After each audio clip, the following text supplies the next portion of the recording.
Rhea 11, Puiu.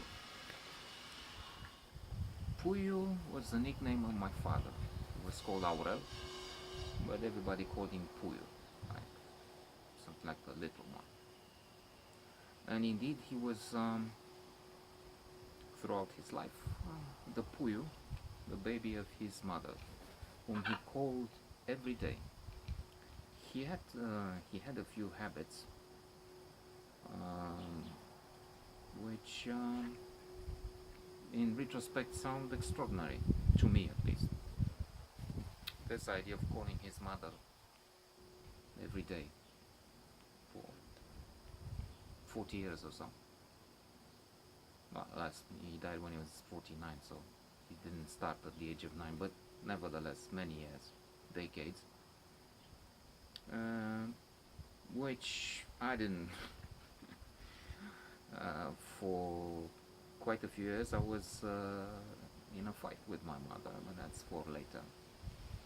So, no question of calling her with nice words every day there. This, alas, repeats itself, this tension, with my daughter. So it must be this guy who's responsible for the tense communication with my offspring this time. Puiu also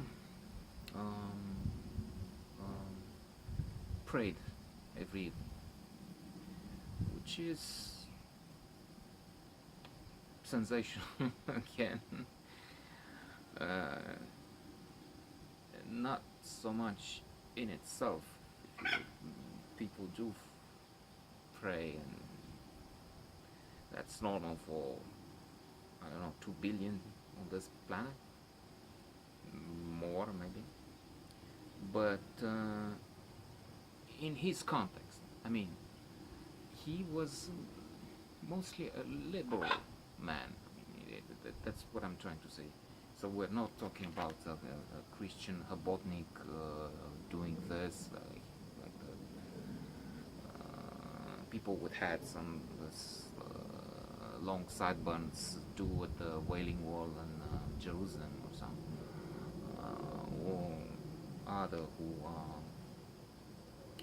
kneeling all day long, or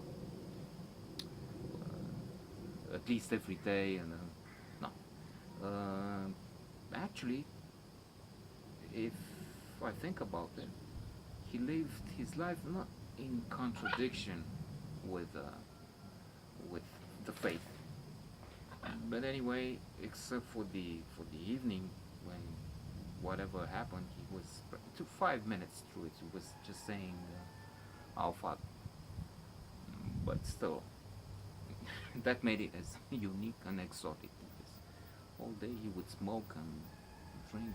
I'm joking. He never smoked, never drunk. That's also weird to take in and understand how he died so early.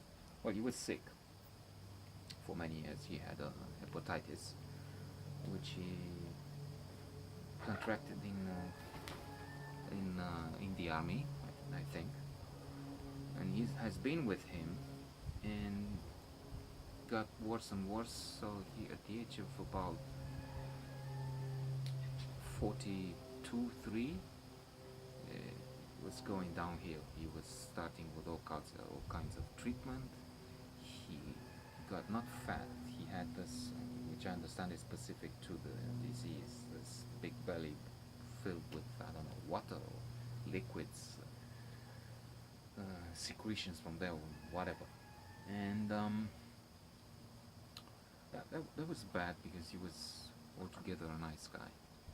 When I'm saying he lived in contrast in a way with this nightly prayer throughout the day.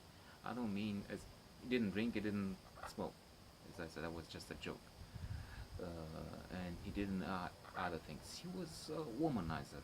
I suspect he was philandering, and he was involved in a number of affairs. Alas, I wouldn't. It's just speculation. I would never know. He didn't talk to me about that. He died when I was about 20. So no confessions and intimacy on the subject there. But I don't consider humanizing Syria. In fact, it showed his very social side. He was friendly, talkative, talked too much. That's transmitted this gene to his son, at least, who had a premonition or a sign or something when towards the end, in the last few years, he kept getting committed to the hospital for Funden for really serious cases. And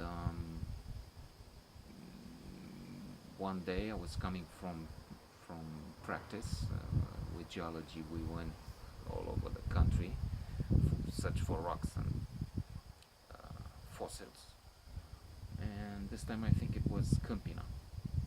I came to see him, spent some time in the ward there, and I could see him from the bus station down. He was at the balcony, and when he waved, I waved. I felt it's the last time I would see him, and indeed, in just a few days, he was gone. He was a nice guy. If he is up there somewhere and has a way to listen to this or watch over, my gratitude, and I appreciate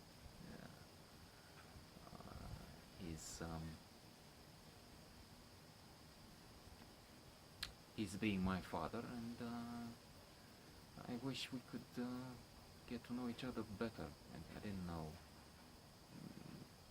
I don't know many aspects of his life, but what can you do? Maybe we meet up there, inshallah.